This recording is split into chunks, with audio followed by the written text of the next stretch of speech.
What would you do if you left your pregnant wife with your own mother, only to return years later and find her hawking fruits on the street, barefoot and broken?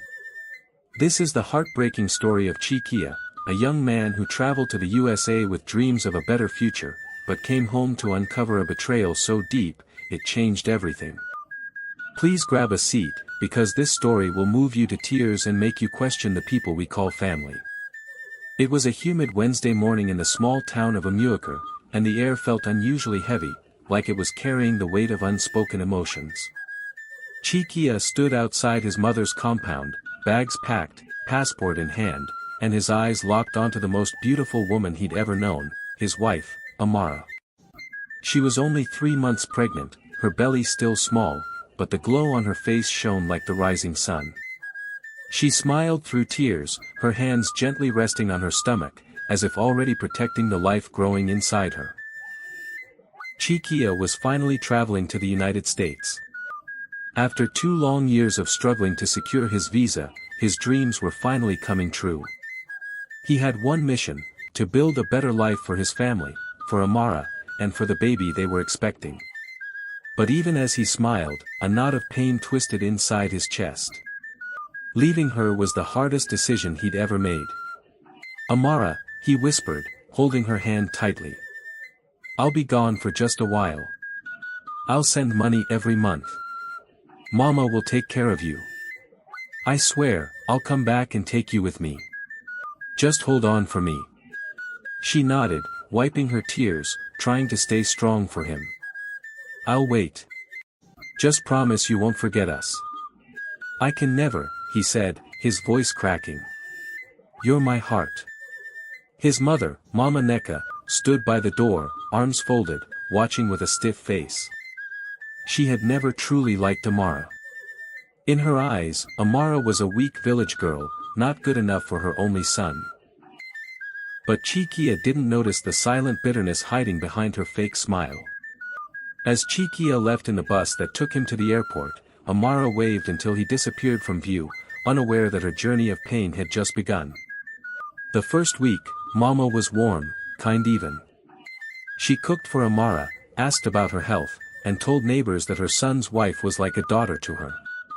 But all of that was a lie, and it wouldn't last. Because behind closed doors, Mama Neka had already made up her mind. My son is in America now. He will soon marry a proper woman.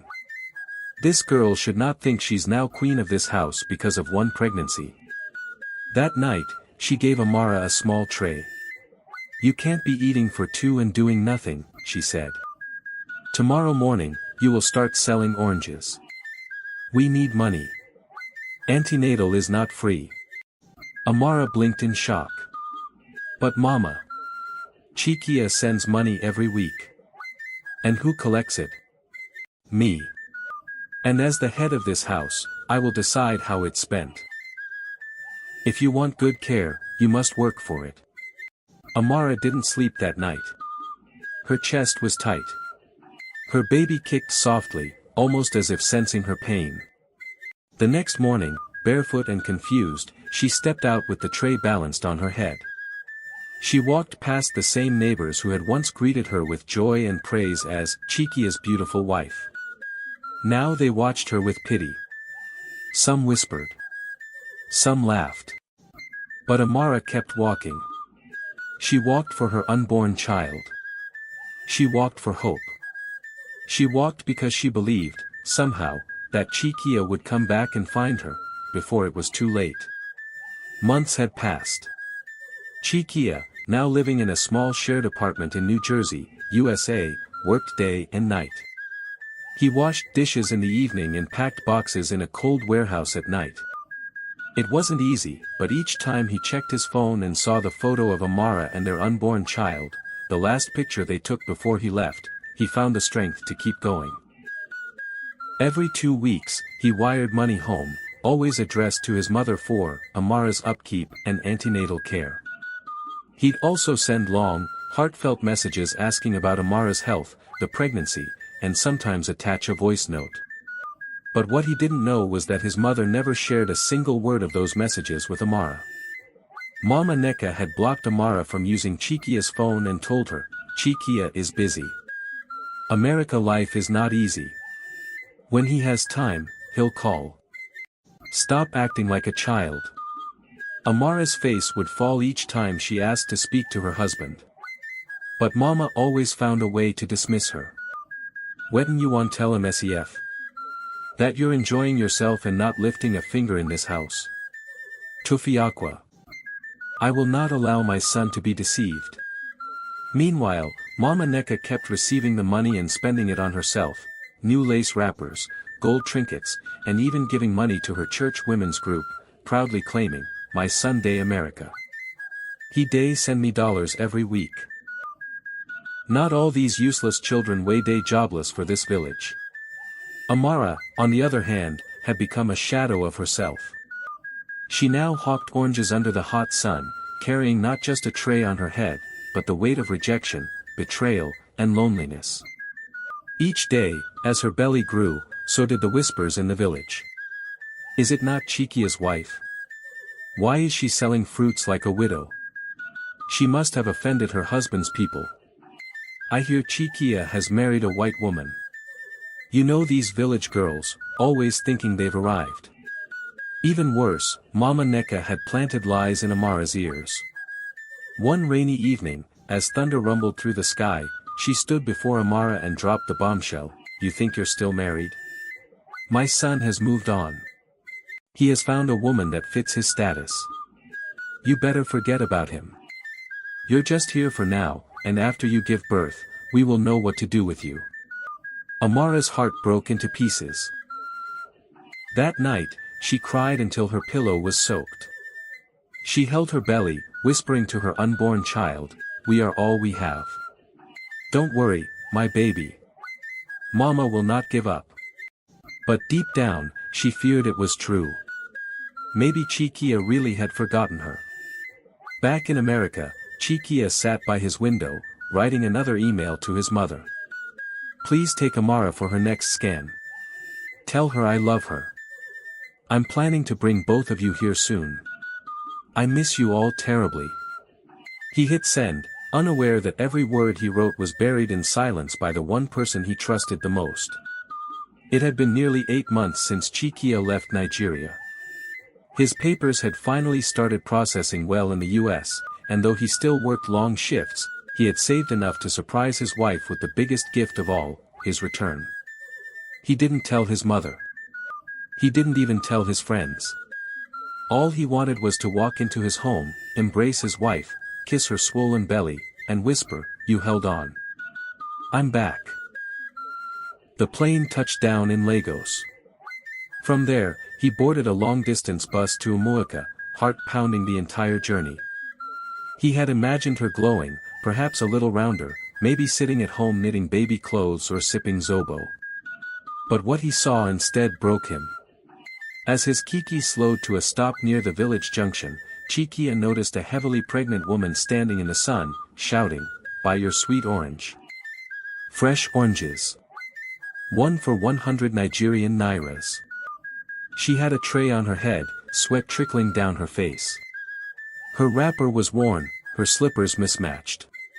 But her face was Amara's. He blinked once. Then again. His heart skipped. No. It can't be. Not like this. He told the Kiki driver to stop. He stepped out slowly, his legs shaky. He stood across the road, watching her. And then, she saw him. At first, she froze. Her lips trembled. The tray fell from her head, oranges rolling into the dust. Chikia, she whispered, hand on her belly. Time froze. Tears rushed down her cheeks as she tried to run to him, but her body was too heavy. He rushed to her instead, catching her just as she lost balance. They stood in the middle of the street, a man and his wife, crushed by betrayal and time, wrapped in an embrace of silent pain. What happened to you? Chikia whispered, his voice shaking. Why are you here? Why are you like this? She was crying too hard to speak. All she managed was, your mother said you remarried, She made me hawk, she said, you abandoned me. Chike went cold. Completely cold. He pulled her close and kissed her forehead. I never stopped loving you. I sent money every week. I sent messages. I was coming home for you. That same day, he went straight to a friend in the next village, rented a small but clean 2-bedroom apartment, and moved Amara in. He bought food, a fan, baby items, clothes. Everything she had been denied for months. And he never said a word to Mama Neka. Not yet. She noticed when the house was quiet. No clanking of trays. No sound of slippers dragging. No water fetched. No Amara. And then the money stopped coming. Mama Neka was confused. For days, the compound had been too quiet. No sound of buckets hitting the well. No scent of boiling herbs. No Amara. At first, she thought maybe Amara had gone into labor and returned to her village. She wasn't bothered. In fact, she felt a strange relief, like she had finally driven the girl away for good. But then something even more troubling happened. The money stopped.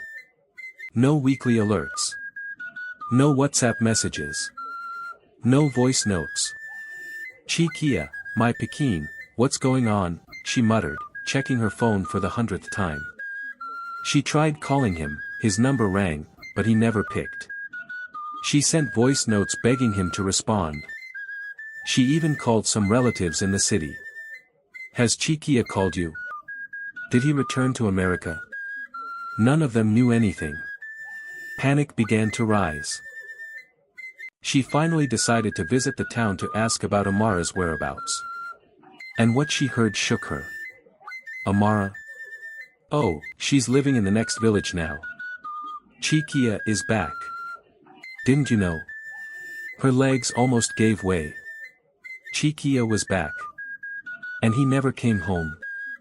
Without wasting time, she made her way to the new compound and stood outside a neat bungalow with a small mango tree in front.